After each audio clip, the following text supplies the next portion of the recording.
నిన్ను అంటుకోక కన్నులంటుకోక ఎరగని రుచినే కోరి ఎదుట పడ్డానే.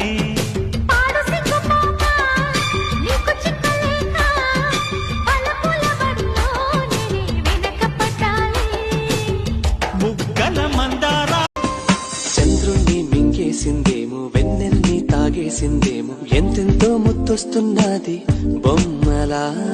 తారల్ని ఒళ్ళంతా పూసి మబ్బుతో స్నానాలు చేసి ముస్తాబై వచ్చేసిందేమో. రుచులడిగెను పెదవిని పెదవులు, కొసరడిగెను వలపుల ముడుపు.